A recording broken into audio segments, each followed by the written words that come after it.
Kita akan mendengarkan firman Tuhan pada hari ini. Kita melanjutkan eksposisi kita di dalam Kisah Para Rasul, dan khusus pada hari ini Kisah Para Rasul pasal 7 tentang martir. Mari kita persiapkan hati untuk dengar firman Tuhan, kita berdoa.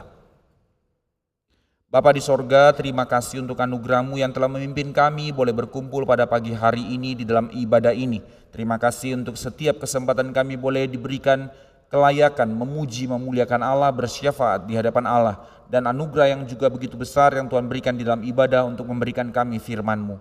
Oh Tuhan, berbelas kasihlah, membuka hati kami untuk terus belajar bertumbuh di dalam kebenaran, mengerti kebenaran, menghidupi kebenaran, bahkan menjadi orang-orang yang akan Kau pakai untuk memberitakan kebenaran-Mu di tengah-tengah zaman ini.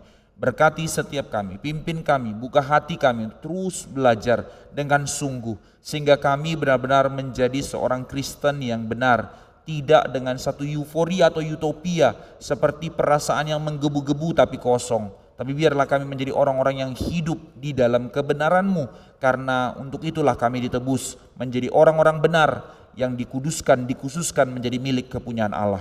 Berbicaralah kepada kami dalam perenungan firman Tuhan pada pagi hari ini. Dengar doa kami, dalam nama Tuhan Yesus kami berdoa. Amin. Mari kita baca, yang pertama kita buka dulu dari 1 Petrus 3. Kita membaca prinsip dari apa yang terjadi dalam Kisah Para Rasul 7 dari 1 Petrus 3 ayat yang ke-15. Saya mengundang kita membacanya bersama-sama. 1 Petrus pasal 3 ayat yang ke-15. Yang sudah menemukan, kita sama-sama membaca bagian ini. 1 Petrus 3 ayat yang ke-15, demikian firman Tuhan. 3 ya. Tetapi kuduskanlah Kristus di dalam hatimu sebagai Tuhan, dan siap sedialah pada segala waktu untuk memberi pertanggungjawab kepada setiap orang, meminta pertanggungjawaban dari kamu tentang pengharapan yang ada padamu, tetapi haruslah dengan lemah lembut dan hormat. Minta maaf ya, saya baca sekali lagi untuk kita semua. Tetapi kuduskanlah Kristus di dalam hatimu sebagai Tuhan, dan siap sedialah pada segala waktu untuk memberi pertanggungan jawab kepada tiap-tiap orang yang meminta pertanggungan jawab dari kamu tentang pengharapan yang ada padamu. Tetapi haruslah dengan lemah lembut dan hormat. Nah, sekarang kita membuka kepada Kisah Para Rasul pasal 7. Satu narasi yang begitu panjang dari pembelaan Stefanus tentang apa yang diberitakannya sehingga dia ditangkap dan diberikan tuduhan. Di dalam pasal 6 dia sudah diberikan tentang tuduhan-tuduhan. Saya bacakan pertama dari ayat yang ke-6, pasal yang ke-6 ayat yang ke-11. Lalu mereka menghasut beberapa orang untuk mengatakan, kami telah mendengarkan dia mengucapkan kata-kata hujat terhadap Musa dan Allah. Tentu ini saksi-saksi palsu. Dikatakan memang mereka memanggil saksi-saksi palsu. Lalu mulailah ayat 7, kita baca beberapa bagian saja, mencuplik. Nanti kita boleh sama-sama membaca satu narasi pembelaan Stefanus yang begitu panjang. Dari ayat pasal 7 ayat 1 sampai 2. Kata imam besar setelah tuduhan-tuduhan itu dinyatakan, Kayafas, imam besar pada saat itu berkata, benarkah demikian? Dipertanyakan pernyataan Stefanus. Maka jawab Stefanus, hai saudara-saudara dan bapak-bapak, dengarkanlah. Allah yang maha mulia telah menampakkan dirinya kepada bapa leluhur kita Abraham ketika ia masih di Mesopotamia sebelum ia menetap di Haran. Maka dia mulai penjelasannya dari kisahnya Abraham sampai kepada masuk ayat 9, lalu diteruskan narasi dari keturunan Abraham, Ishak, Yakub sampai kepada keturunannya Yusuf. Dari Yusuflah, nanti dari Yakub lahir 12 suku, lalu dari Yusuflah anak yang ditolak, sang juru selamat yang tertolak itu, tetapi dia datang menyelamatkan 12 suku itu. Lalu tidak berhenti di situ, setelah penggenapan janji dari Abraham kepada Yusuf, lalu teruslah narasi itu sampai kepada Musa. Dari ayat 37 diceritakanlah tentang Musa, bagaimana tadi Yusuf di Mesir, sehingga mengapa mereka sampai di Mesir dan 400 tahun diperbudakan, maka digenapkan Tuhanlah keselamatan lewat Musa. Siapa Musa? Orang yang juga mereka tolak. Mereka menolak, mempertanyakan siapa Musa, dengan otoritas apa engkau memimpin kami. Maka Musa dipakai Tuhan untuk memimpin mereka keluar dari Mesir menuju tanah perjanjian, sampai kepada kisah nanti pembangunan bait suci dari Daud sampai kepada Salomo akhirnya mendirikan bait suci, tapi dikatakan di dalam hal itu bukan di tempat bait suci di bangunan tangan manusia Tuhan hadir, tapi di dalam ayat 49 dikatakan, kita baca ya, langit adalah tahtaku dan bumi adalah tumpuan kakiku, rumah apakah yang akan kamu dirikan bagiku, demikian firman Tuhan, tempat apakah yang akan menjadi perhentianku, bukankah tanganku sendiri yang membuat semuanya ini? Hai orang-orang keras kepala dan yang tidak bersunat hati dan telinga, kamu selalu menentang, kamu selalu dari mulai Abraham sampai kepada leluhurmu Musa sampai kepada Salomo pembangunan bait Allah, kamu selalu menentang Roh Kudus, sama seperti nenek moyangmu demikian juga kamu sekarang. Siapakah dari nabi-nabi yang tidak dianiaya dan oleh nenek moyangmu? Bahkan mereka membunuh orang-orang yang lebih dahulu memberitakan tentang kepada kedatangan orang benar, yang sekarang telah kamu khianati dan kamu bunuh, merujuk kepada Kristus. Kamu telah menerima hukum Taurat yang disampaikan oleh malaikat-malaikat, akan tetapi kamu tidak menurutinya. Nah, sekarang kita membaca bergantian dari ayat 54, Kisah Para Rasul 7 ayat 54 sampai pasal 8 ayat 3. Kita baca bergantian ya. Mulai dari saya 54, demikian firman Tuhan. Ketika anggota-anggota mahkamah agama itu mendengar semuanya itu, sangat tertusuk hati mereka. Maka mereka menyambutnya dengan gertakan gigi.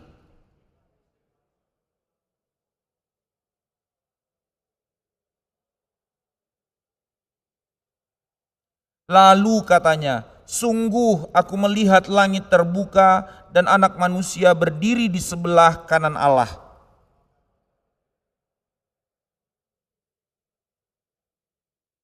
Mereka menyeret dia keluar kota, lalu melemparinya, dan saksi-saksi meletakkan jubah mereka di depan kaki seorang muda yang bernama Saulus.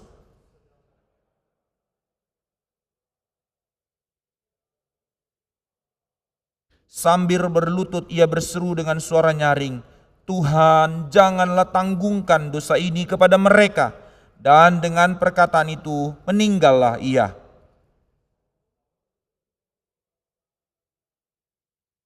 Lanjut.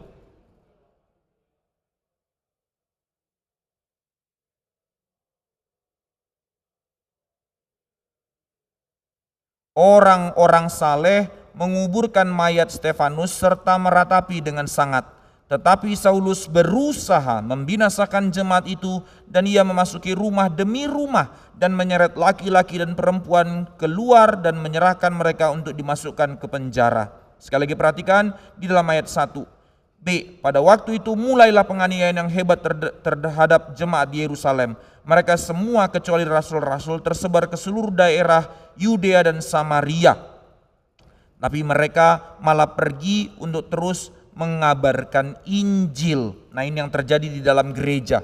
Saudara sekalian, di dalam pembahasan kita terhadap Kisah Para Rasul, kita sudah melihat bagaimana karya penebusan memanggil orang keluar dari dosa bukan sekedar untuk kepentingan pribadi, tapi orang-orang ditebus dipanggil untuk masuk ke dalam gereja. Inilah arti keselamatan, ditebus di dalam Kristus untuk masuk ke dalam gereja sebagai tanda kehadiran kerajaan Allah di tengah-tengah bumi ini melalui kita. Maka apa tanda gereja yang sejati? Apa tanda orang-orang tebusan yang bersekutu itu? Bahwa mereka gereja yang sejati harus bertekun di dalam firman, bertekun di dalam doa, bertekun di dalam persekutuan, menjalankan sakramen, menjadi orang-orang yang bermurah hati, memiliki kasih kepada orang lain, dan hidup di dalam kekudusan. Nah, ini sudah kita pelajari.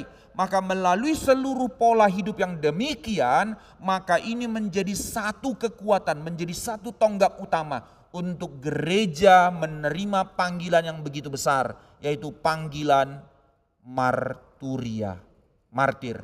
3 panggilan gereja dan 2 sudah kita selesaikan. Bagaimana gereja dipanggil di dalam koinonia, mereka bersekutu bersama. Semua orang yang ditebus dipanggil ke dalam dipanggil masuk untuk hidup dalam persekutuan sebagai keluarga kerajaan Allah. Dan mereka yang bersekutu dipanggil untuk menjalankan diakonia, menyatakan kasih, menyatakan shalom bagi dunia. Mulai dari antar mereka satu sama lain dan mereka keluar menjadi satu pengaruh yang menggoncangkan dunia. Maka mereka bukan karena memiliki kekuatan yang besar, power yang besar sehingga menggoncangkan dunia, tapi karena kasih yang begitu luar biasa di dalam cara hidup yang kudus yang berbeda dengan dunia. Sehingga disitulah gereja tidak mungkin tidak. Gereja menjadi pengaruh, gereja menjadi saksi. Dengan cara apa hidup kita menjadi pengaruh bagi dunia? Bukan dengan power, tapi dengan kekudusan, dengan persekutuan, dengan kasih di antara kita dan kasih yang keluar. Dan yang ketiga, panggilan gereja yang begitu besar yang juga terus dijalankan adalah panggilan menjadi martir. Menjadi martir, saudara. Ini panggilan gereja. Ini bukan panggilan pendeta, panggilan rasul, panggilan nabi, panggilan bapak-bapak gereja. Tapi ini panggilan setiap orang percaya bahwa engkau dan saya, kita adalah orang-orang yang dipanggil untuk menjadi martir. Menjadi martir. Maka mari kita memperhatikan apa arti martir. Seringkali kita langsung mengasosiasikan martir berarti mati karena Injil. Ya, tentu itu dampak. Tapi bukan itu pengertian dari martir sesungguhnya. Boleh saya minta dikecilkan 20%? Kayaknya kegedean ya. Kita lanjut ya. Menjadi martir, kata martir itu diambil dari kata aslinya yaitu yang disebut dengan marturia. Marturia asal kata yang mendefinisikan berarti menjadi saksi. Itu katanya. Nah, ketika orang yang rela mati karena iman, kenapa orang yang mati dengan imannya, dengan mempertahankan imannya disebut dengan martir? Dari kata marturia itu. Karena orang-orang percaya apa yang mereka imani itu. Orang-orang Kristen itu, orang-orang yang telah ditebus dan dilahirbarukan oleh Roh Kudus itu. Mereka mengimani bukan sekedar mengimani sebuah kumpulan ide. Melainkan mereka mempercayai kebenaran yang hidup yang lebih berharga daripada apapun. Nah, orang-orang seperti inilah yang disebut sebagai martir. Saudara perhatikan ya, mari kita melihat di dunia ada enggak orang yang rela mati demi sebuah ideologi? Ada. Ada orang yang mati demi nama Tuhan, ideologinya dipegangnya. Ada orang yang rela mati demi negaranya. Ada orang mati demi yang dicintainya, dia rela berkorban dan segala macam. Tapi kita tidak mengkategorikan itu sebagai martir. Martir, apa yang menjadi perbedaan antara martir dengan apa yang dikatakan atau yang dijalankan oleh dunia? Orang lain juga mati bagi agamanya kok, itu kan juga disebut martir. Tidak, saudara. Sekali lagi, yang pertama, apa yang membedakannya? Martir di dalam iman Kristen adalah orang-orang yang tidak mati demi sebuah ide atau ideologi, tapi mati karena mempertahankan, menyatakan kebenaran iman yang hidup. Ini yang pertama. Dan yang kedua, martir ini yang membuat kita berbeda dan mengerti apa arti iman Kristen, mengapa menjadi indah. Martir tidak hanya berani mati bagi yang diimaninya. Yang membedakan konsep martir dengan orang beragama yang rela mati demi apa yang diimaninya ialah, menarik, Alkitab selalu memberikan gambaran itu. Martir selalu berdoa bagi orang yang menganiayanya. Itu martir. Martir bukan orang mati konyol, martir bukan orang yang mati nekat, tapi martir sedang menghidupi kasih Kristus, mendoakan setiap orang yang menganiaya dia. Ini yang terjadi di dalam kisah para rasul, di dalam kisah Stefanus. Alih-alih bukan kutukan yang keluar dari mulutnya, bukan penghakiman yang keluar dari mulutnya, bukan jalan untuk mematikan orang lain, dia rela mati untuk mematikan orang lain yang dijalankannya. Bukan, martir justru menyerukan berkat dan pengampunan bagi orang yang menganiaya dan mematikan dia. Ini yang terjadi di dalam kehidupan Stefanus. Dan melalui kehidupan dan kematian para martir. Yang terakhir, apa yang menjadikan perbedaan dengan martir? Maka melalui kehidupan dan kematian martir, orang-orang menyaksikan Kristus.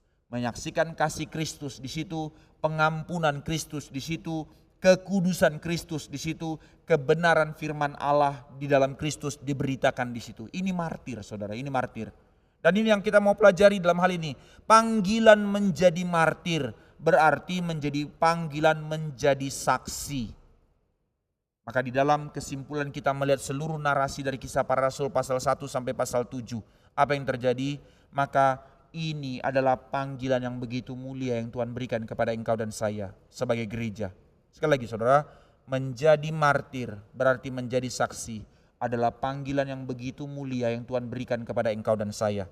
Melalui cara hidup kita, melalui berita dari mulut kita, dan melalui etika dan cara hidup kita yang semakin diubahkan, maka dunia baru bisa menyaksikan Kristus. Disitulah dari kemarin kita ulang-ulang bicara bagaimana kerajaan Allah dinyatakan di dunia ini melalui gereja. Bagaimana gereja menyatakan kemuliaan Allah melalui kesaksian kehidupan kita, melalui perubahan kita, melalui cara hidup yang dipimpin oleh firman sebagai standar yang telah dinyatakan oleh gereja mula-mula, dan melalui mulut yang terbuka untuk bersaksi bagi dunia. Saudara, mari kita merenungkan di dalam pembahasan minggu-minggu sebelumnya kita sudah membahas bukan karena metode tertentu maka kita bisa mengabarkan Injil. Tapi karena kesadaran kita mengerti kasih Allah yang terlalu besar yang kita alami, maka kita memberitakan Injil. Tentu tidak menjadi sembarangan dan serampangan, pokoknya ngomong saja. Tidak, tentu kita mempersiapkan diri, tentu kita melatih diri. Paulus juga mengatakan demikian. Tetapi aku melatih diriku sepenuhnya, sehingga waktu aku mengabarkan Injil aku tidak ditolak. Ya, tentu pengabaran Injil tidak sembarangan. Ya, pelatihan penginjilan itu baik. Tapi melampaui semua itu dampak sebenarnya. Tapi yang terutama adalah masalah hati. Adakah kita menjadi orang-orang yang menyadari kelimpahan kasih karunia Allah itu begitu besar dalam hati kita? Itu yang membuat kita menjadi saksi. Sekali lagi saudara-saudara sekalian, seharusnya kita memandang serius panggilan ini. Kita tidak bisa menyepelekan tentang panggilan penginjilan. Itu sebab sekali lagi saya kutip kalimat Pendeta Stephen Tong, gereja yang tidak mengabarkan Injil adalah gereja yang bunuh diri. Bagi kita di satu pihak ada tension memang. Ya, penginjilan itu satu hal yang sangat serius. Penginjilan itu menjadi satu hal yang mulia. Ya, seharusnya kita gereja mengabarkan Injil. Tapi di tempat lain ada sisi yang dimana kita akhirnya mengabaikannya. Entah karena alasan ketakutan atau sebenarnya kalau mau jujur karena alasan kemalasan. Kita terlalu malas untuk mau membentuk diri, mempersiapkan diri. Maka akan terlalu banyak excuse yang akan kita berikan untuk mengatakan biarlah orang lain yang dipakai Tuhan. Saudara, mungkin di dalam gerakan reform, di dalam gereja reform, kita masuk ke dalam tahap tengah yang seperti lebih baik, and yet tetap itu bermasalah. Apa itu? Semata-mata karena saya tahu dan ulang-ulang diajari penginjilan itu menjadi penting, pelayanan menjadi saksi, menjadi martir itu menjadi penting, maka saya mau dukung pelayanan penginjilan. Setiap kali pengumuman pelayanan penginjilan, langsung gerak hati untuk mendukung dalam dana dan segala macam. Itu baik, bukan salah, dan itu menjadi tanda hati kita sudah digerakkan oleh Roh Kudus.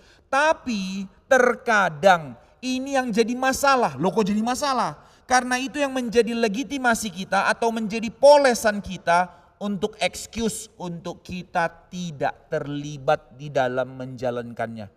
Itu berbahaya saudara sekalian, itu berbahaya. Titik poros tengah yang sepertinya lebih baik ini bukan penginjilan, tapi bukan tidak mau penginjilan, tapi mendukung penginjilan, and yet tidak mau ikut dalam penginjilan. Ini apa? Oh ya, saya tahu penginjilan penting, mari kita dukung. Penginjilan pelayanan apapun, mari kita dukung. Saudara, bukan berarti saudara semua harus menjadi pendeta, menjadi penginjil untuk pergi. Tidak semua orang harus pergi KKR regional. Di dalam gerakan ini ada namanya KKR regional, pergi ke daerah-daerah. Tidak harus. Tapi yang pasti adalah semua orang yang ditebus dipanggil ke dalam untuk diutus keluar. Bahwa panggilan kita lah untuk menjadi saksi. Di dalam realita kehidupan kita sehari-hari, kita menjadi saksi enggak? Di tengah rumah tangga kita menjadi saksi enggak? Kepada mbak kita di rumah kita menjadi saksi enggak? Atau makian yang keluar dari mulut kita? Di tengah-tengah pekerjaan kita dengan orang-orang sekitar kita, dengan kolega kita atau dengan karyawan kita menjadi saksi enggak? Adakah mereka menyadari Kristus hidup di dalam kehidupan kita? Satu kesaksian dari sebuah kota, saya melayani sebuah jemaat. Singkat cerita, dari jemaat itu ada supirnya. tiba-tiba bilang satu kalimat, "Pak, bolehkah saya menjadi seorang Kristen? Saya mulai dari mana?" Loh kenapa? Akhirnya saya bincang-bincang dengan supir ini dalam waktu lewat. Setelah itu dia bilang, "Saya lihat kesaksian bos saya. Bagaimana dia dengan kerja setengah mati tapi hatinya terus menyaksikan Injil. Saya diubahkan, saya digugahkan." Seorang supir, saudara, seorang supir. Dahulunya dia bekerja di orang yang terhormat, orang yang punya jabatan, tapi setiap kali dia setir yang didengarnya dari belakang hanya urusan persekongkolan uang, bagaimana lari dari ini, lari dari itu, menghindari ini, menghindari itu, menghindari pajak, menghindari KPK dan segala macam. Hatinya tergoncang untuk melihat ternyata orang jadi kaya tidak membawa kepada kebahagiaan. Tapi ketika dia keluar lalu masuk ke dalam karyawan menjadi supir di salah satu jemaat ini, dia melihat kesaksian sama, kaya tapi beda karena Injil, menjadi saksi, saudara, menjadi saksi. Sesederhana itu. Ya, kita memang tidak semua orang dipanggil untuk diberikan kepercayaan untuk pergi di dalam KKR besar dan segala macam, tapi tidak ada alasan untuk semua kita adalah orang yang dipanggil jadi saksi dalam kehidupan kita. Ini calling kita, jangan lari. Maka kita tidak sedang menjadi orang-orang yang percaya kepada sebuah ide semata, tapi kita percaya kepada kebenaran dan undangan Tuhanlah yang mau memimpin kita hidup di dalam kebenaran itu dan untuk menjadi orang yang mewartakan kebenaran itu dalam hidup kita. Ini panggilan kita. Mari lihat diri kita, mari lihat orang di sekitar kita. Kita itu martir. Kalimat yang terlalu gede, bahwa Alkitab mengatakan di dalam Filipi pasal 1 ayat 28-29, "Kepadamu dikaruniakan tidak hanya percaya kepada Dia, tetapi menderita untuk Dia." Menjadi martir itu panggilan yang terlalu mulia, yang terlalu besar. Karena apa? Bagaimana mungkin kita yang tidak berlayak ini dipanggil Tuhan menjadi saksinya. Artinya apa? Menjadi juru bicaranya, saudara, juru bicaranya. Kita kan lihat ya, misalnya contoh di dalam realita politik sekarang. Siapa itu? Saya jadi lupa namanya. Pengawal Bapak Presiden Prabowo itu. Dulu sebenarnya dia pengawalnya Jokowi. Lalu setelah itu dia jadi pengawal pribadinya Prabowo. Saya sampai search, ternyata memang orang pintar luar biasa. Siapa namanya? Mayor Teddy ya, Mayor Teddy. Wah, di dalam hal dia sampai ternyata kuliah khusus untuk strategi militer di Amerika dan dia lulusan terbaik dan segala macamnya. Tapi dia hanya ajudan, saudara, ajudan. Tapi ketika setelah Presiden Prabowo jadi presiden, dia jadi menteri sekretaris ya, menjadi penjelasan apa yang di dalam negara. Maka begitu seriusnya jabatan yang begitu penting dari seorang anak muda yang cuma ajudan tiba-tiba jadi menteri. Lebih besar daripada hal itu, jauh lebih besar daripada hal itu. Orang-orang yang tidak berlayak, yang seharusnya di bawah kutuk murka Allah, lalu ditebus oleh Kristus, lalu dipanggil untuk menjadi juru bicaranya Kristus, untuk mewartakan kasih-Nya ke tengah-tengah dunia.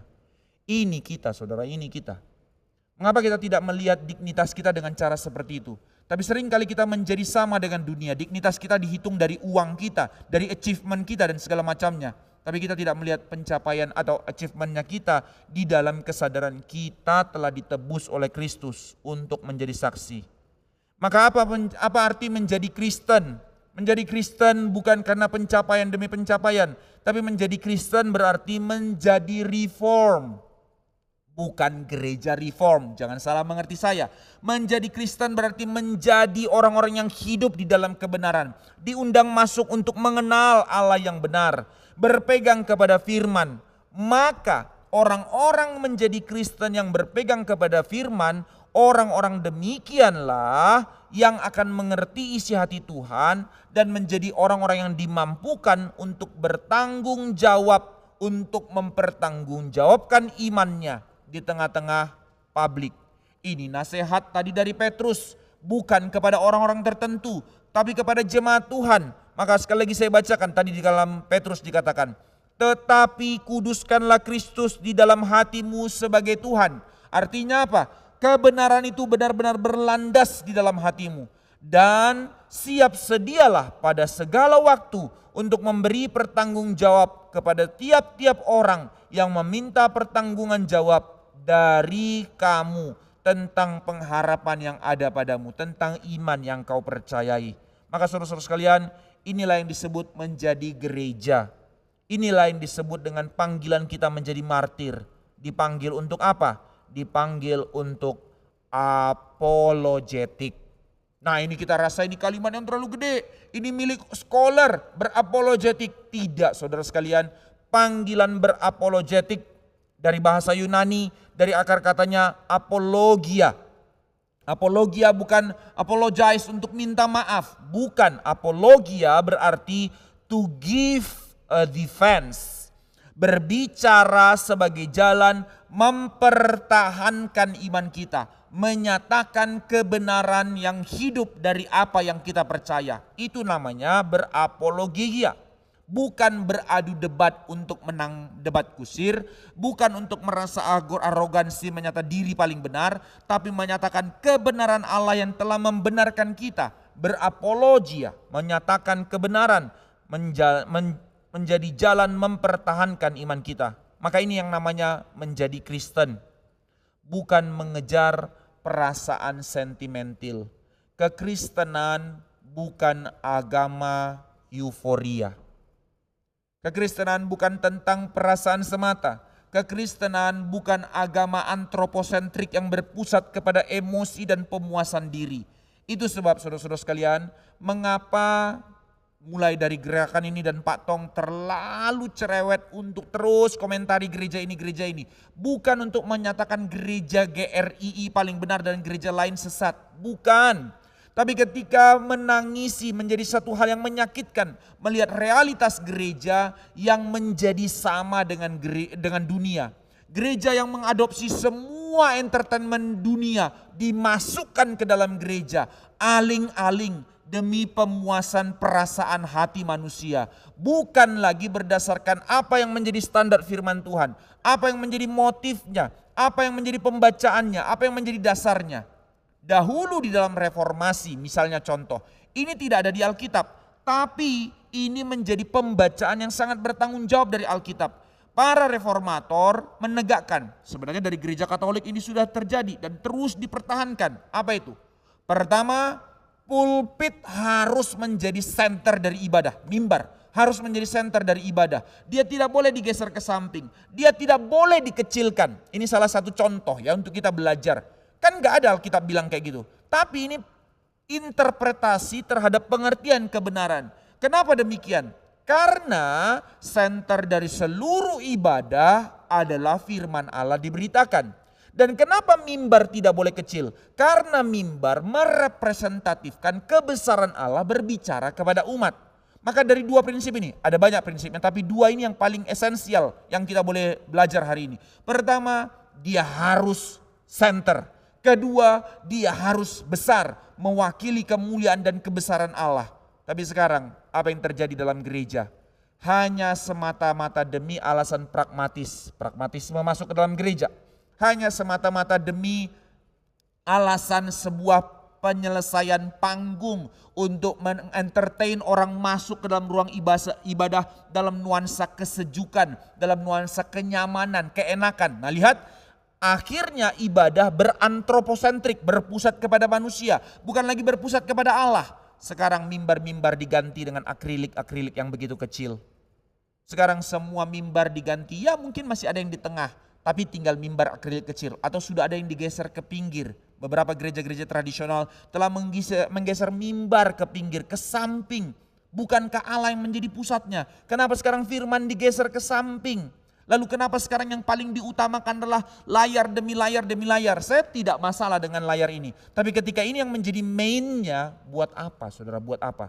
Sekarang berapa banyak gereja yang telah menjadikan semua di belakangnya hamba Tuhan itu harus dari ujung sana sama ujung sana semuanya LED. Hanya demi apa? Entertain.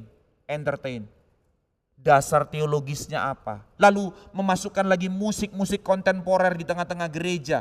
Bukan berarti seluruh musik kontemporer salah. Lagu Pak Tong itu lagu kontemporer kan ya? Karena diciptakan sekarang, kontemporer ya sekarang maksudnya. Tapi lagu-lagu yang diadopsi dengan semangat zaman, lagu-lagu yang hanya memuaskan perasaan diri dan segala macam. Maka adakah kita sekarang menjadi martir, menjadi saksi, atau seluruh kesaksian dunia yang kita adopsi masuk ke dalam gereja hanya demi pemuasan diri? Gereja telah menyimpang terlalu jauh, saudara. Gereja telah menyimpang terlalu jauh.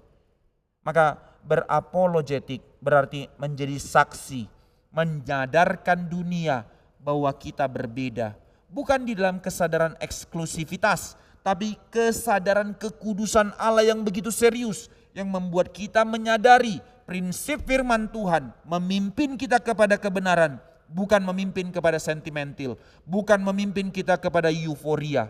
Yang lebih parah lagi, bukan memimpin kita kepada utopia, mimpi-mimpi kosong, pengharapan-pengharapan, janji-janji kosong. Sekarang gereja telah menggeser, pengharapannya bukan lagi kepada pengharapan kepada Kristus yang hidup, tapi pengharapannya adalah akses dari Kristus yang hidup. Pengharapan-pengharapan utopia, masalah-masalahku diselesaikan, penyakitku disembuhkan, kekayaan berlipat kali ganda. Ini utopia, ini mimpi omong kosong. Bukan berarti menjadi Kristen tidak boleh mendapatkan ini, tapi menjadi tujuan dari kekristenan adalah ini. Itu telah menjadi penyimpangan yang begitu besar.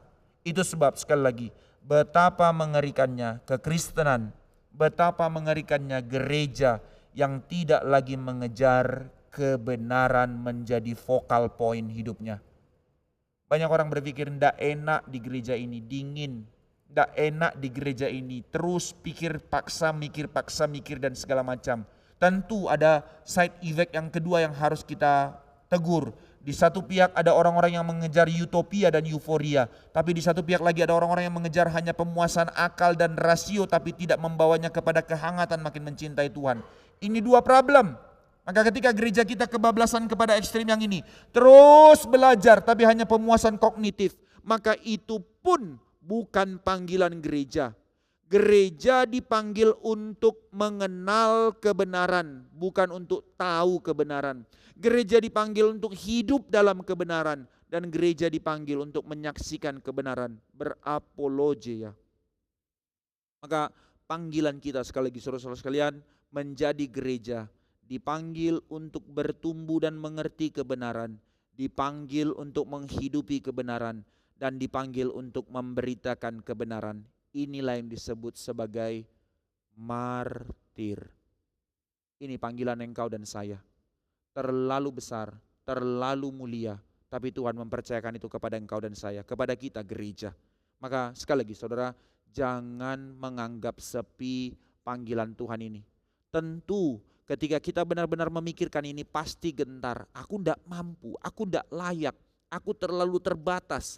Tapi di tengah-tengah segala kegentaran itu, maka undangannya adalah apa? Kembalilah kepada kehidupan gereja. Teruslah bertekun dalam firman, teruslah bertekun di dalam doa, teruslah bertekun di dalam kekudusan menjalankan sakramen, teruslah bertekun di dalam persekutuan dan menjadi orang yang bermurah hati. Teruslah hidup dalam kekudusan untuk terus berjalan menjalankan panggilanmu masing-masing. Melalui semua itu Tuhan akan memampukanmu untuk menjadi saksi marturia. Ini panggilan yang kita lihat dari narasinya Stefanus melalui kehidupan orang yang sangat ordinary. 2 minggu lalu saya sudah katakan, saudara, dia, saya pakai kalimat agak negatif ya, dia cuman diaken. Siapa Stefanus? Stefanus orang Yahudi yang baru saja bertobat. Di dalam catatan penyelidikan, dia bukan termasuk kumpulan dari 70 murid. Ada 12 murid, ada 70 murid yang memang dari awal ikut Yesus. Diperkirakan Stefanus tidak ikut dalam golongan itu. Jadi dia golongan orang yang baru bertobat. Jadi kemungkinan besar baru beberapa bulan saja orang ini bertobat. And yet di dalam pertobatannya menjadi satu hal yang begitu radikal, dan dia menjadi orang yang menghidupi kebenaran. Sebagai seorang Yahudi, dia sangat menguasai perjanjian lama. Dan ketika dia mengenal Kristus, dia menyadari seluruh perjanjian lama berbicara tentang Kristus. Nah, ini yang nanti menjadi penjelasan apologetikanya, penjelasan penginjilannya untuk mempertahankan imannya. Nanti kita akan lihat di bawah. Tapi mari kita melihat sekarang siapa Stefanus sebagai seorang martir pertama yang dikisahkan oleh Alkitab. Dia orang pertama yang karena imannya harus dimatikan. Memang Alkitab tidak mencatat lagi ada orang-orang yang lain. Bukan berarti tidak ada, kemungkinan besar ada. Ya, setelah itu nanti setelah Stefanus, nanti di dalam pasal-pasal selanjutnya baru dicatat rasul pertama yang mati adalah Yakobus. Tapi di antara Stefanus sampai kepada Yakobus, apakah penganiayaan ada? Sangat banyak saudara, sangat banyak. Makanya dalam Kisah Para Rasul pasal 8 itu tadi kita baca, pada waktu itu mulailah penganiayaan yang hebat. Narasi itu harus ditulis oleh Lukas, yang hebat terhadap jemaat di Yerusalem. Bahkan tidak hanya itu, di dalam ayat 3 dikatakan mereka menyeret laki-laki dan perempuan untuk keluar dan menyerahkan mereka untuk dimasukkan ke dalam penjara. Penganiayaan karena kesaksian itu menjadi dampak. Saudara, sekali lagi ya, kita memang tidak dipanggil untuk semuanya harus menderita, tidak. Tapi kita semua dipanggil untuk menjadi martir, bersaksi. Ini panggilan kita. Ya, tentu konsekuensi untuk menjadi martir pasti akan ada yang namanya penderitaan.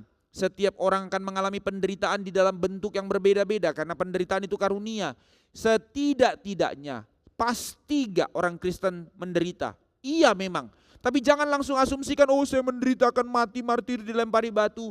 Maafkan saya akan mengatakan kalimat ini. Jangan GR. Saudara, tidak terlalu gampang untuk mendapatkan kemuliaan yang sebegitu besar. Jangan GR. Menderita untuk mati karena Injil itu karunia yang terlalu besar. Tapi mungkin kita tidak mendapatkan itu, tapi ketertolakan akan kita alami. Itu pun sebuah penderitaan. Menjadi orang yang terasing di tengah-tengah dunia, untuk berkata tidak saja kepada dosa, untuk tidak ikut kompromi dengan cara orang dunia, itu pun sebuah penderitaan sebenarnya. Nah, kalau itu kita tidak rasakan, something wrong dengan iman kita. Kalau akhirnya kita mengatakan kita percaya Kristus, and yet cara hidup kita sama dengan dunia, ya tidak mungkin ada penderitaan. Tapi ketika kita memilih untuk menjadi saksi Tuhan, berarti kita mengerti dan menghidupi kebenaran dan memberitakan kebenaran. Sudah barang pasti penderitaan itu akan muncul. Mulai dari hal yang sederhana, ketertolakan, keterasingan, bahkan sampai kepada mungkin, nah ini tahap yang lebih tinggi itu, penganiayaan. Tapi sekali lagi, jangan GR. Saya pernah ceritakan kan ya, dahulu kami pertama kali saya bertobat dan akhirnya sudah mulai pelayanan, tadinya mulai penginjilan nekat, gedor-gedor satu-satu pintu kos teman-teman untuk ajak ke persekutuan. Tapi saya sendiri setiap kali ngomong terpatah, putus, gimana ya? Akhirnya saya ikut pelatihan penginjilan. Salah satu metode penginjilan yang saya ikut Evangelism Explosion. Lalu setelah kami dilatih 1 minggu, mulai dites, diutus. Tahap pertama berdua-dua, nanti pulang kesaksian gitu. Tahap kedua sendiri-sendiri, oke pergi, dikasih waktu 2 jam, pergi.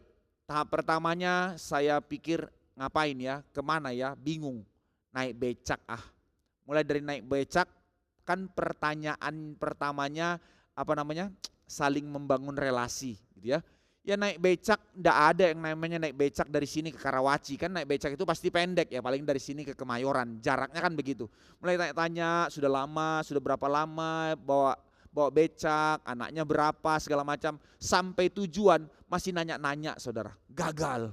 Ulang lagi, bayar lagi becaknya, nanya lagi segala macam, baru mulai tanya pertanyaan diagnostiknya, udah merasa nyaman, kira-kira 2-3 menit bisa cepat nih, oke, udah baru tanya pertanyaannya, Pak boleh tanya enggak, kalau hari ini Bapak mati, Bapak masuk kemana? Sampai enggak jadi Injilnya, lo bagaimana ini bergumul begitu ya.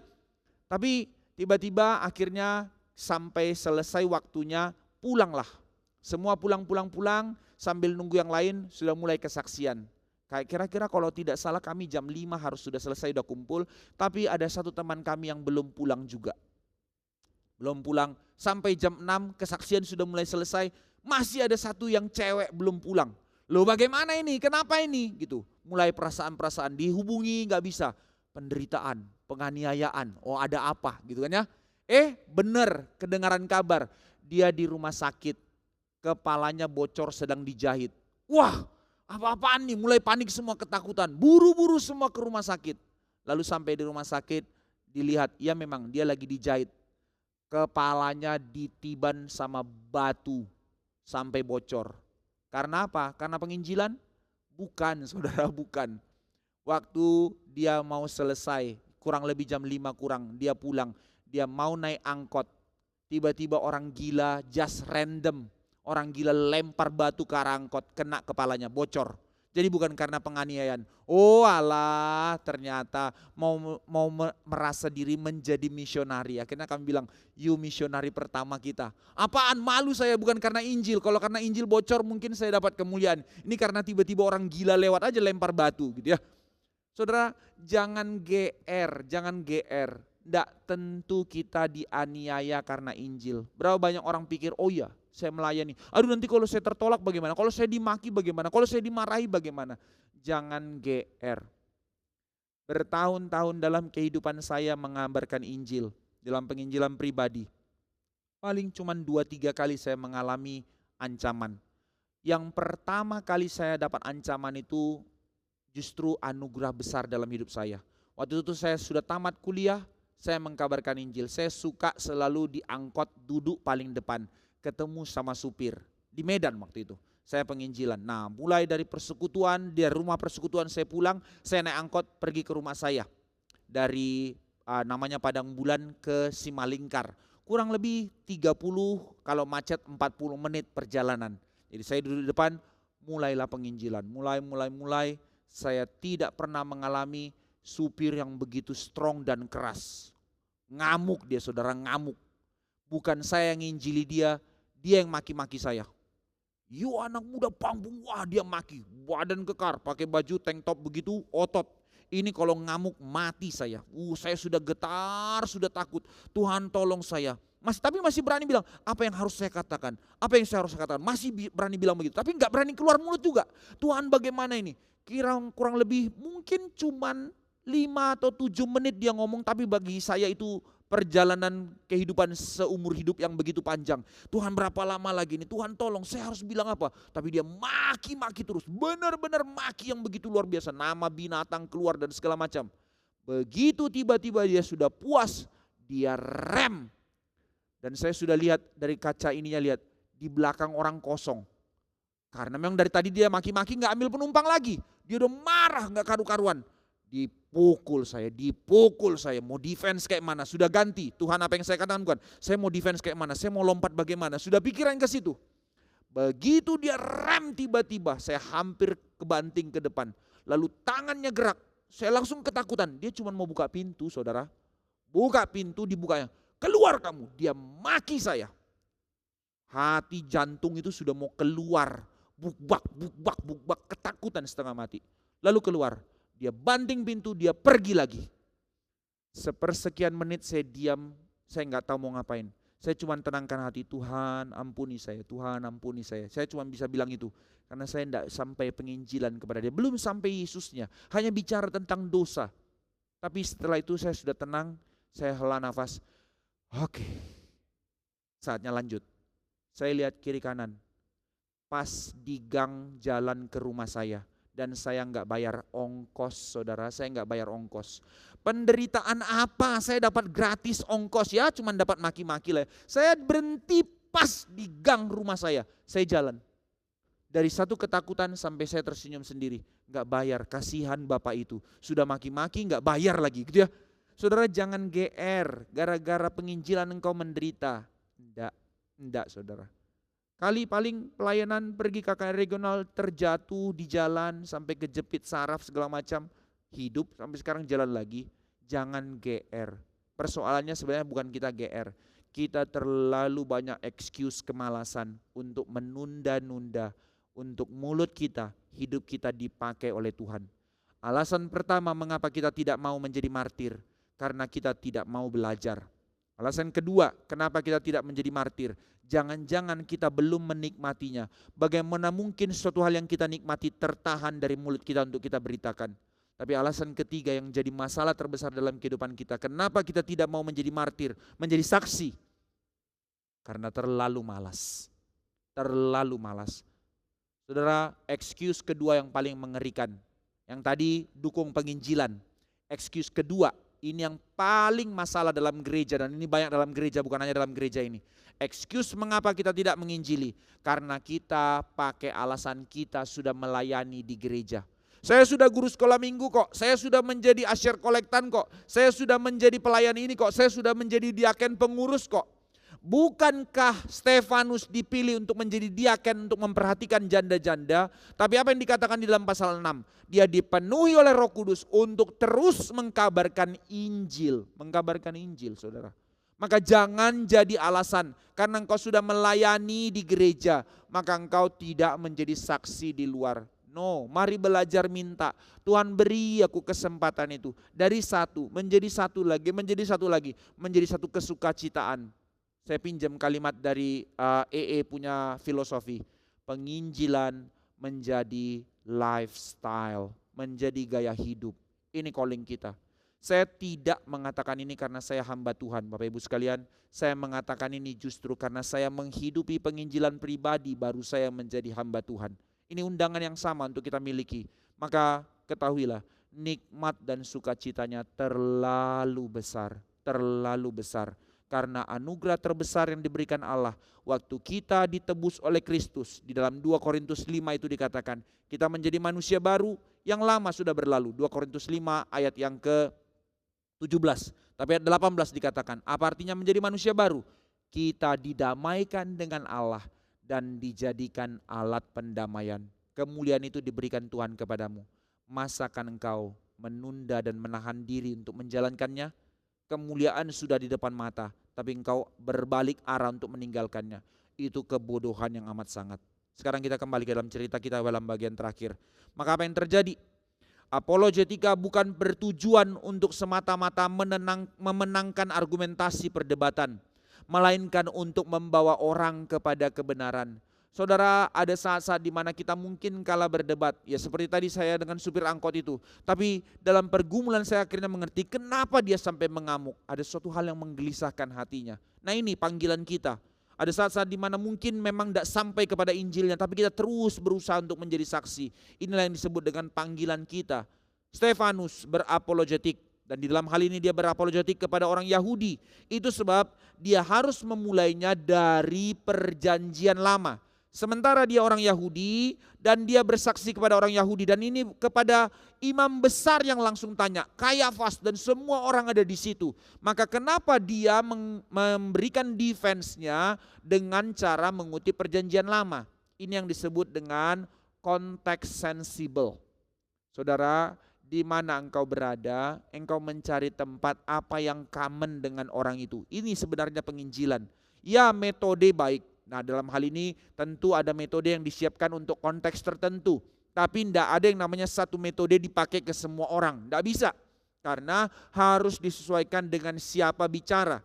Stefanus menguasai perjanjian lama. Dan ketika dia melihat orang-orang ini adalah orang-orang yang menuntut tentang penistaan terhadap agama Yahudi perjanjian lama, maka dia berbicara lewat dasar perjanjian lama. Di sini dia memberikan argumentasi imannya kepada Kristus berdasarkan perjanjian lama. Perhatikan saudara, baru bertobat, baru beberapa bulan, tapi dia bisa langsung melihat seluruh perjanjian lama ditarik kepada Kristus. Hal ini sinkron dengan apa yang dikatakan Kristus. Mari kita lihat sedikit ya. Di dalam surat yang lain Lukas mencatat hal ini. Lukas pasal 24, ini jelas dari kalimat Yesus. Lukas pasal 24 dari ayat 25 sampai 27. Saya bacakan buat kita semua. Lalu Yesus berkata kepada mereka, "Hai kamu orang bodoh." Ini perjalanan ke Emmaus setelah Yesus bangkit. Tapi mereka tidak mengenal tubuh kebangkitan Yesus. 2 murid yang lain. Bukan 2 murid dari 12 murid. Tapi ini dari 70 murid yang lain. Betapa lambatnya hatimu sehingga kamu tidak percaya kepada sesuatu yang telah dikatakan para nabi. Bukankah Mesias harus menderita semuanya itu untuk masuk ke dalam kemuliaannya? Lalu Yesus menjelaskan kepada mereka apa yang tertulis tentang dia dalam seluruh kitab suci, mulai dari kitab-kitab Musa dan segala kitab nabi-nabi. Yesus menjelaskan kepada mereka tentang dia dalam seluruh perjanjian lama. Itu sebab inilah yang disebut dengan berapologetik, membawa orang kepada kebenaran. Maka saudara sekalian, kita tidak melakukan apa yang dilakukan oleh dunia di dalam berapologetik. Waktu kita kalah debat, apa yang kita lakukan? Kita melakukan biasanya orang-orang dunia di dalam wawancara politik kan kita lihat itu ya. Di dalam debat juga kita lihat itu. Apa yang mereka lakukan? Ad hominem. Apa itu ad hominem? Serang pribadinya. No, kita bukan dipanggil untuk berdebat lalu menang lalu mengucilkan orang lain. Bukan itu berapologetik. Tapi membawa orang kepada kebenaran. Maka apa yang dilakukan kepada Stefanus? Maka mereka membawa saksi-saksi palsu. 4 tuduhan yang diberikan kepada Stefanus tentang penistaan yang dilakukannya. Pertama, dia dituduh melawan Allah, menghina Allah. Kedua, dia dituduh menista Musa. Ketiga, dia tuduh menista hukum Taurat. Dan yang keempat, dia dituduh menista bait Allah. Dari ayat yang tadi kita baca itu tentang dikatakan Tuhan tidak hadir di tempat yang dibangun oleh tangan manusia. Maka apa yang menjadi jawaban Stefanus dalam hal ini? Saya cuma bacakan singkat ya supaya kita boleh belajar melihat sedikit saja. Kisah para Rasul 7 ayat 1. Sudahlah dia ditangkap dan dipanggil dengan pengadilan saksi palsu. Maka ketika mulai dari ayat pertama, Imam Besar Kayafas berkata, benarkah demikian apa yang dilakukan Stefanus? Saya sangat mengkagumi. Di dalam saya percaya tentu ada kegentaran dalam hatinya. Orang di dalam sendiri di tengah-tengah penganiayaan publik, bagaimana tidak gentar? Tapi tetap bijaksana Tuhan memimpin dia. Dia menjawab, hai saudara-saudara dan bapak-bapak, dengarkanlah. Dia masih bisa berkata kepada imam besar dan semua mereka, bapak-bapak. Lihat, the point is bukan untuk memenangkan argumentasi, tapi poinnya adalah membawa kasih Kristus kepada orang lain. Itulah martir. Itu panggilan kita. Membawa kasih Kristus kepada orang lain. Maka dalam hal ini Stefanus berapologetik. Dia tidak hanya sedang menjawab tuduhan dan menariknya. Dia tidak sedang berusaha untuk membela diri. Tapi dia membawa mereka untuk mengerti iman yang dipercayanya. Juga menjadi satu kesempatan untuk mengabarkan Injil yang luar biasa. Stefanus tetap dengan sikap hati yang hormat kepada musuh-musuhnya. Metode yang dilakukan oleh Stefanus adalah metode berputar. Dia panjang sekali. Dan kenapa orang mau dengar ya? Karena dia tidak paksa orang ke sepatunya. Dia masuk ke sepatu orang lain. Saudara, di dalam teknik komunikasi, ini juga di dalam sebenarnya kita pakai di dalam prinsip apapun dalam relasi. Di dalam rumah tangga dan segala macam. Kenapa terlalu sering kita konflik? Karena kita hanya mau memenangkan ide kita kepada orang lain. Kita tidak bawa orang lain masuk ke dalam ide kita dengan cara kita dulu masuk ke sepatunya mereka. Bagaimana ide kita dimengerti orang lain dengan cara kita masuk ke sepatunya. Apa common ground yang menjadi dasar untuk sama-sama bicara? Mereka sangat tertarik dengan perjanjian lama. Maka saya masuk dari perjanjian lama. Maka mereka akan mendengarkan saya. Ini pikirannya Stefanus. Inilah yang namanya berapologetik. Kepada orang-orang di luar kita bertemu misalnya sama mbak dan segala macam. Mari apa yang menjadi common ground dalam kehidupan mereka. Jangan bicara, oh saya jadi kaya sukses begini-begini Tuhan memberkati saya. Omong kosong, saudara, itu tidak membuat dia bertobat. Tapi mulai dari kesadaran tentang empati akan dia. Apa yang menjadi pergumulannya dia. Nah ini namanya berapologetik. Berapologia. Membawa orang untuk mengerti kebenaran. Maka dia menggunakan apa yang umum pada saat itu. Orang Yahudi menggunakan jalan berputar untuk menjelaskan secara komprehensif.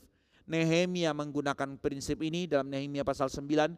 Daniel juga menggunakan prinsip ini di dalam Daniel pasal 9 dan di dalam hal-hal yang lain. Bahkan di dalam sejarawan Yahudi yang sangat besar namanya Yosefus.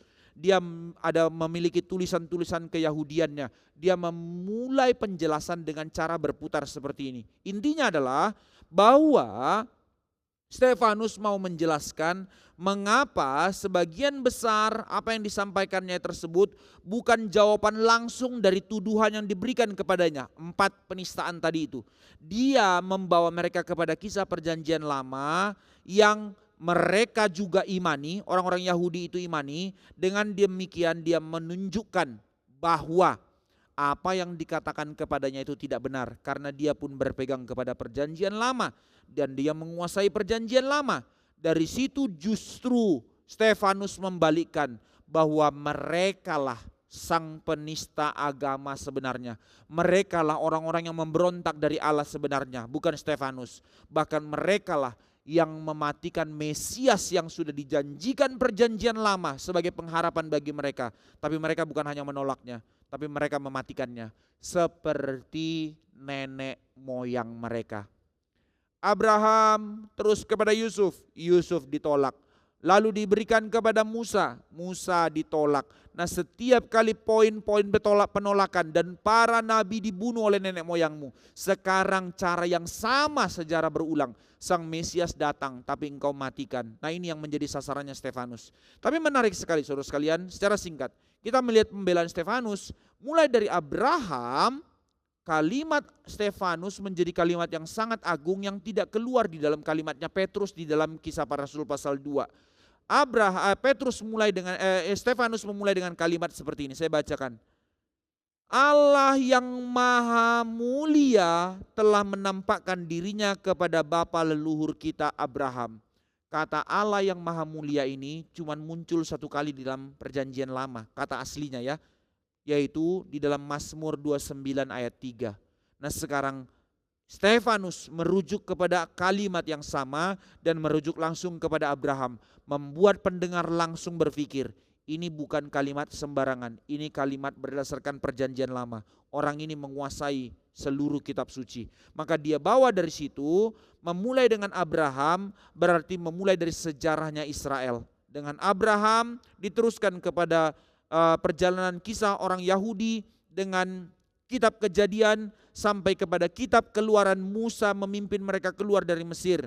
Maka Stefanus berfokus seperti pembelaan Petrus di Kisah Para Rasul 2, seperti pembelaan Paulus di dalam Roma pasal 4, di dalam Galatia pasal 3, dan di dalam merujuk kepada Kejadian pasal 15. Bagaimana pertama kali Allah memanggil Abraham, nenek moyang mereka, bahwa akhirnya sampai keturunan Abraham menjadi budak di bangsa asing, tetapi akhirnya dibawa keluar dari tanah itu menuju ke tanah perjanjian. Dari Abraham kepada Ishak, Ishak kepada Yakub, Yakub kepada 12 suku. Lalu di dalam 12 suku ada Yusuf yang ditolak oleh saudara-saudaranya, telah dibangkitkan Tuhan menjadi penolong atas mereka sehingga mereka bisa masuk ke Mesir. Tapi dari Mesir akhirnya mereka nanti dipimpin keluar lewat Musa yang ditolak oleh mereka, tapi sekaligus juga menjadi penolong yang dipakai Tuhan untuk mereka. Demikian jugalah di dalam terang perjanjian baru. Kristus sang Mesias adalah Mesias yang mereka tolak, tapi tetap menjadi penolong bagi mereka. Dengan jalan cerita demikian membawa mereka melihat Stefanus tidak menyangkali Allah. Stefanus membuktikan sejarah dari Abraham sampai kepada Kristus, bukti pembenaran bahwa dia berjalan dalam kebenaran. Tapi yang menarik adalah, saya lompat langsung ya, yang jadi masalah sampai tuduhan penistaan terhadap terhadap Allah tidak terbukti, penistaan terhadap Taurat tidak terbukti, penistaan terhadap Musa tidak terbukti karena dia jelaskan tentang Musa juga dan benar secara penjelasannya. Yang menjadi masalah kenapa dia dirajam batu adalah penistaan yang keempat terhadap bait suci. Nah, ini yang dikatakan setelah mendengar tentang bait suci itu, maka mereka berespon dengan kertak gigi, amarah yang tak tertahankan. Kenapa?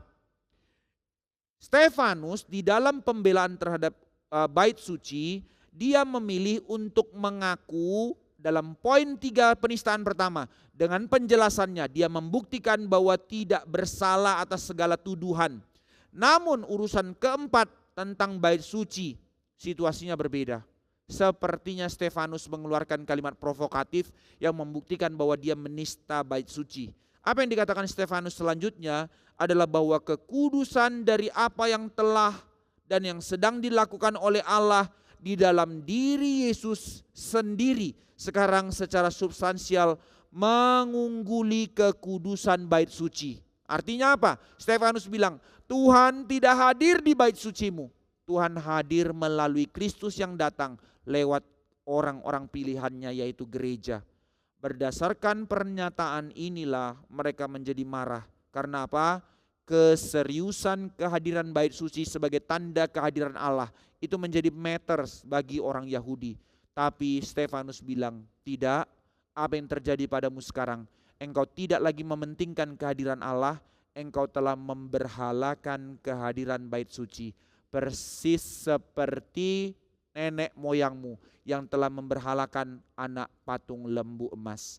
Engkau menyembah berhala, bukan mengharapkan kehadiran Allah. Maka pemuliaan bait suci dengan cara bait suci digunakan untuk mendukung penolakan para pemimpin Yahudi terhadap Yesus merupakan tanda bahwa mereka benar-benar tidak sejalan dengan tradisi mereka sendiri, dengan spirit perjanjian lama. Mereka adalah anak-anak Abraham, tetapi mereka tidak menaati Tuhan seperti yang dilakukan nenek moyang mereka keturunan Abraham. Maka mereka adalah ahli waris dari Musa, tetapi meskipun demikian mereka tidak menuruti seperti apa yang dilakukan oleh Musa, maka mereka memang ahli waris dari generasi-generasi yang sebelumnya. Tapi mereka lah pemberontak-pemberontak yang telah melawan Allah. Sebagaimana nenek moyang mereka membunuh para nabi, orang-orang saleh, dan sekarang mereka membunuh Kristus.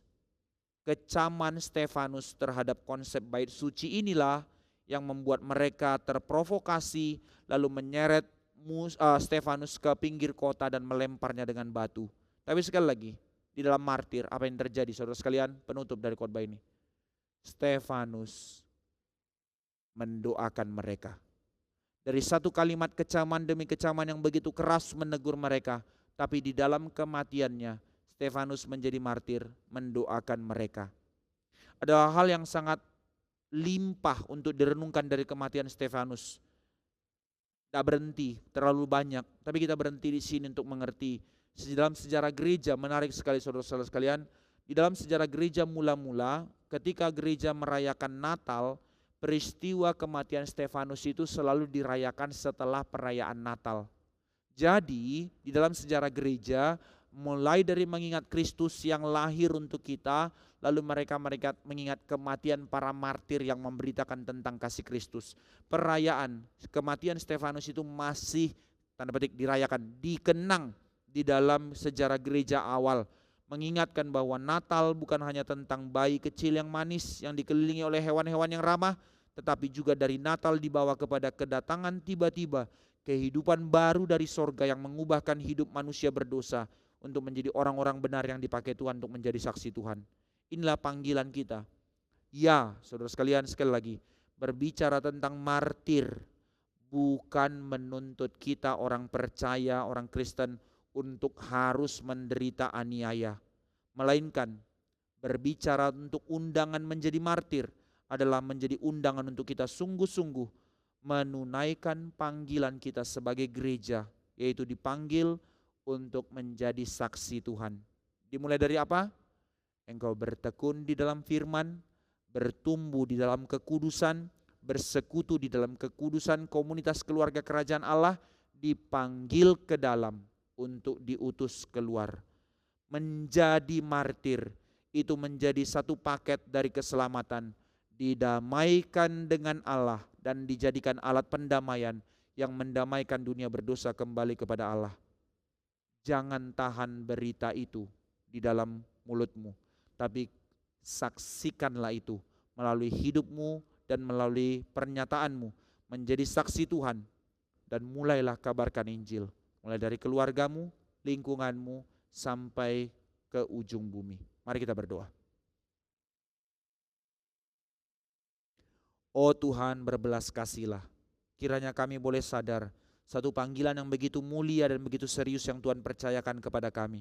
Tak kala ada begitu banyak excuse yang kami berikan, entah karena kami takut, entah karena kami rasa kami kerdil terlalu kecil, atau sesungguh-sungguhnya berjuta alasan karena kemalasan kami, sehingga kami tidak menjalankan panggilan yang begitu mulia yang Tuhan berikan kepada kami untuk menjadi martir, menjadi saksi bagimu, marturia. Tuhan, berbelas kasihlah sehingga kami tidak menjadi orang-orang yang terus sibuk dengan diri kami saja, tapi di dalam seluruh kehidupan yang Tuhan sudah percayakan, dalam panggilan yang Tuhan jalankan, kami tidak mengejar kesenangan kebodohan duniawi, tapi di dalam seluruh panggilan kehidupan yang kami kerjakan, disitulah kami menjadi saksi Tuhan.